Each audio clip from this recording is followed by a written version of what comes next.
the inside trading is off the chart. It is so crazy that that's legal. Yeah. It's so crazy that that's legal. Dude, so while that's going on, you're going to get mad at this guy for this? Well, this seems minor. Dude, you look at, no, that's it. And that's what's so kind of like funny about it is that like you think about, dude, the Clintons, okay, Bill and Hillary Clinton have since I was a little kid. I mean, maybe since I was like 4 or 5 years old was when he was governor in Arkansas.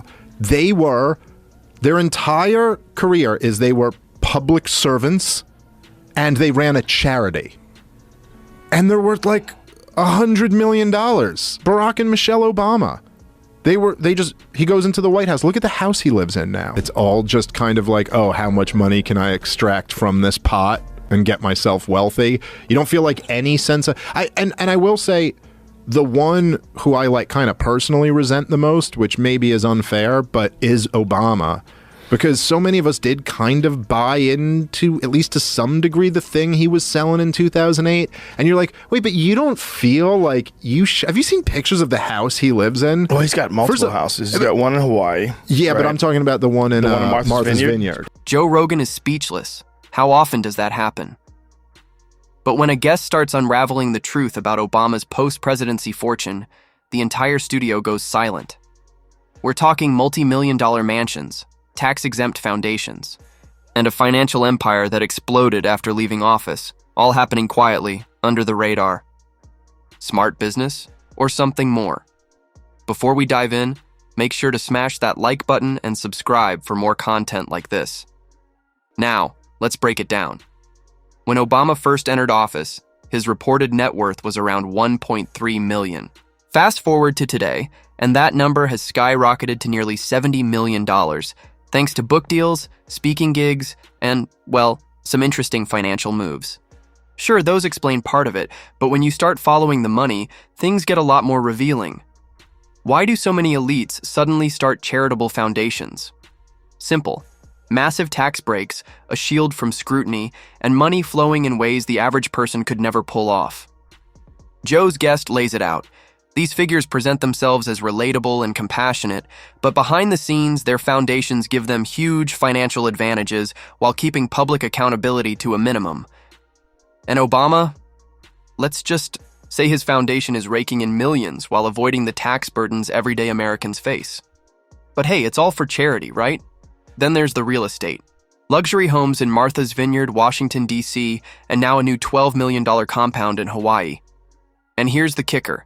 These are the same people warning us about climate change and rising sea levels, the same ones preaching carbon footprint reduction while jetting around the world in private planes. Makes you think, doesn't it? Foundation thing, a sneaky tax way of making money.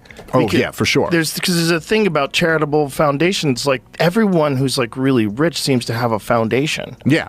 I mean, I'm not the expert on that or anything else really, but I know that they certainly like get a whole bunch of tax breaks that you wouldn't get if you just started a business. Well, not only that, but if they're doing things like Gates, for instance, to promote global health. Right? So he gets involved and he makes money off. So he sells his stock and then starts talking badly about them. Yeah. I mean, it's pretty wild. It's wild stuff. It's wild. It's wild that you can make money, like hundreds of millions of dollars, while you're running a charitable organization. But if you also think about it, like the hundreds of millions of dollars that these guys make off of that is nothing. Because the legislation that they're passing or the policy that they're pushing is making these special interests hundreds of billions of dollars. If Obama genuinely believed the oceans were rising, would he really be pouring millions into waterfront property? Joe shook his head at the thought. And let's not overlook one of the biggest open secrets in DC insider trading. Ever wonder how politicians always seem to know exactly which stocks to buy? As the guest on Rogan's show pointed out, the game is rigged. They pass legislation that lines the pockets of special interest groups, and in return, they cash in big. It's a cycle where the elite always win, and the average person is left holding the bag. Get rid of carried interest. One of the greatest provisions for people like me, to be honest with you. I give up a lot when I run because I knock out the tax code. And she could have done this years ago, by the way. She was a United States Senator. She complains that Donald Trump took advantage of the tax code. Well, why didn't she change it? Why didn't you change it when you were a senator? The reason you didn't is that all your friends take the same advantage that I do. And I do. You have provisions in the tax code that, frankly, we could change. But you wouldn't change it because all of these people give you the money so you can take negative ads on Donald Trump. And I say that about a lot of things. You know, I've heard Hillary complaining about so many different things over the years. Oh, we should have done this. But she's been there for 30 years. She's been doing this stuff. She never changed, and she never will change. So while you're out here struggling with inflation, guess who's quietly building generational wealth behind closed doors? You guessed it. And if you think calling it out makes you the bad guy, just wait. Because they've got a built-in defense, identity politics. They position themselves as relatable, talking about hardships and challenges, but behind the scenes, it's all about power and money. They preach sacrifice, yet never seem to make any themselves. But here's the thing. People are starting to wake up. More and more are seeing through the act, and the cracks in the facade are getting harder to ignore. Live in fear as we go to the grocery store or worry about walking our dogs or allowing our children to get a license. I mean, just imagine. Aren't your girls driving? They're driving. Yeah. But every time they get in a car by themselves, I worry about what assumption is being made by somebody who doesn't know everything about them. The fact that they are good students and polite girls, but maybe they're playing their music a little loud. Maybe somebody sees the back of their head and makes an assumption.